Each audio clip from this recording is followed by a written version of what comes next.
स्थान, एक छोटा एकाकी रेलवे स्टेशन जो घने जंगलों से घिरा हुआ है, एकमात्र प्लेटफॉर्म और पुरानी चरमराती इमारत के साथ एक ठंडी शाम थी और आखिरी ट्रेन अभी अभी पुरानी कलहरी रेलवे स्टेशन से रवाना हुई थी।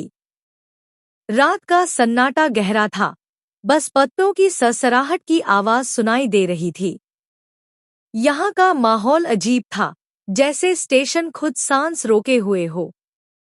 किरदार: आमिर, एक युवा और साहसी यात्री। सारा, आमिर की संदेहात्मक प्रेमिका। स्टेशन मास्टर, एक रहस्यमय बूढ़ा आदमी जिसके पास एक भयानक अतीत है। आमिर और सारा स्टेशन पर पहुंचे, अपने सप्ताहांत की छुट्टी के लिए उत्साहित। जैसे ही वे प्लेटफॉर्म पर कदम रखते हैं, उन्हें पीछे की ओर खड़ी ध्वस्त इमारत दिखाई देती है। यह स्पष्ट था कि यहाँ वर्षों से किसी ने देखभाल नहीं की थी। आमिर, उत्सुकता से भरा हुआ, सुझाव देता है कि वे स्टेशन की खोज करें। सारा ने हिचकिचाते हुए कहा, मुझे इस जगह का माहौल पसंद नहीं है। यह अजीब लगता है, लेकिन आमिर अडिग था। अरे, यह तो बस एक पुराना स्टेशन है। सबसे बुरा क्या हो सकता है? जब वे अंदर गए, तो लकड़ी के फर्श पर उनके कदमों की आवाज गूंजने लगी। धूल के कण हल्की रोशनी में नाच रहे थे जो टूटी हुई खिड़कियों से आ रही थी।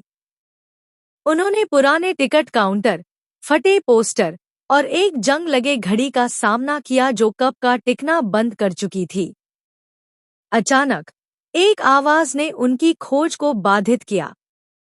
तुम्हें यहाँ नहीं आना चाहिए, उसने चेतावनी दी। उन्होंने देखा कि स्टेशन मास्टर, एक बूढ़ा आदमी जिसकी आंखों में गहराई थी, सामने खड़ा है। क्यों नहीं? आमिर ने पूछा। उसकी आवाज में जिज्ञासा और चुनौती का मिश्रण था। स्टेशन मास्टर ने करीब आकर गंभीर स्वर में कहा, इस स्टेशन का एक अतीत है, एक काला अतीत। कई साल पहले यहाँ एक ट्रेन पटरी से उतर गई थी और यात्रियों की आत्माएं कभी नहीं गईं। सारा ने कांपते हुए कहा, यह सिर्फ डराने वाली कहानी है, लेकिन उसकी आवाज में हल्की ट्रेमर था। लेकिन स्टेशन मास्टर ने सिर हिलाया। मैंने यहाँ ऐसी चीजें देखी हैं जिनसे आपकी हड्डियां कांप जाएंगी। तुम लोगों को यहाँ से निकल जाना चाहिए, पहले ही बहुत देर हो चुकी है। आमिर ने उस बूढ़े आदमी की चेतावनी को नकार दिया, जो साहस और जिज्ञासा से भरा हुआ था। जब सूर्यास्त हुआ और प्लेटफॉर्म पर नारंगी रोशनी फैलने लगी, उन्होंने थोड़ा और रुकने का निर्णय लिया। तभी उन्हें एक फ्रोने की आवाज सुनाई दी। आमिर और सारा ने एक दूसरे की ओर देखा, उनके गले में डर की लकीर दौड़ गई। उन्होंने उस आवाज का पीछा किया, जो उन्हें स्टेशन के अंदर गहराई में ले गई। जब वे एक धुंधली रोशनी वाले कमरे में पहुंचे, तो उन्होंने दीवारों पर पुराने समाचार पत्रों के कटिंग्स देखे, जो ट्रेन दुर्घटना और मरे हुए लोगों की दुखद कहानियों को बयां कर रहे थे। जैसे ही उन्होंने पढ़ा, कमरे का तापमान गिरने लगा और परछाइयां उनके चारों ओर नाचने लगी। अचानक दरवाजा उनके पीछे जोर से बंद हो गया, उन्हें अंदर बंद कर दिया। सारा में डर बढ़ गया। हमेशा के लिए यहाँ मत रहो, उसने चिल्लाया, लेकिन दरवाजा नहीं खुला। आमिर ने खिड़की की ओर दौड़ लगाई, लेकिन वह भी बंद थी। उसी क्षण एक ठंडी हवा ने कमरे में प्रवेश किया और उन्होंने फिर से रोने की आवाज सुनी, इस बार ठीक उनके पास। उन्होंने देखा कि एक पारदर्शी महिला की छवि उनके सामने खड़ी थी। उसकी आंखें खोखली और दुहक से भरी थी। उसने हाथ बढ़ाया और कहा, हमें मदद करो, हम खो गए हैं। सारा चिल्लाई, पीछे हटते हुए।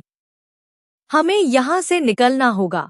आमिर, हालांकि डर गया था, लेकिन उसे सहानुभूति की एक लहर महसूस हुई। आपको हमसे क्या चाहिए? उसने अपने कांपते हुए स्वर में पूछा। महिला ने दरवाजे की ओर इशारा किया, उसकी आंखों में प्रार्थना थी। हमें इस जगह से मुक्त करो। हम तब तक नहीं जा सकते जब तक हमारी कहानी नहीं सुनाई जाती। यह समझते हुए कि वे ट्रेन दुर्घटना के पीड़ितों की आत्माओं के साथ हैं, आमिर ने निर्णय लिया। ठीक है, हम आपकी कहानी सुनाएंगे, उसने कहा। उसकी धड़कन बढ़ रही थी। जैसे ही उसने ये शब्द कहे, कमरे में हवा बदल गई। उनके चारों ओर की आत्माएं फीकी पड़ने लगी।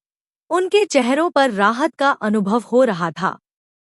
दरवाजा धीरे धीरे खुल गया और वे बाहर निकल आए, सांसें लेते हुए। स्टेशन मास्टर उन्हें इंतजार करते हुए मिला। तुमने उनकी पीड़ा महसूस की, है ना? उसने कहा।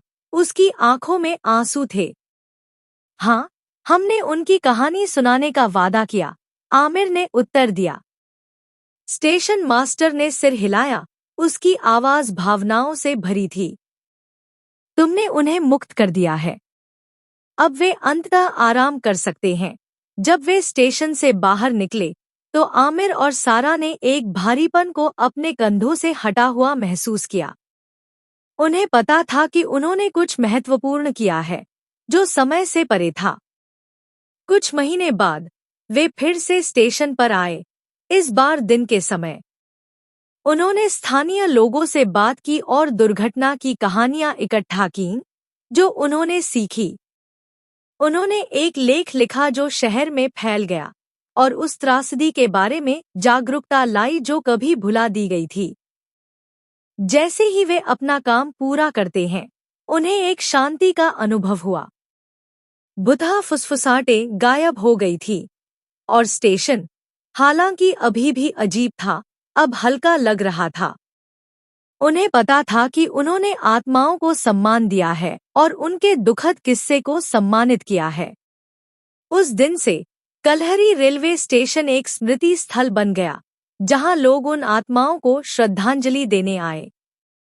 और कभी-कभी आमिर और सारा वहां जाते, एक गहरी कड़ी महसूस करते हुए उन आत्माओं के साथ जिन्हें उन्होंने मुक्त किया, जो अब स्टेशन की रक्षा कर रही थी।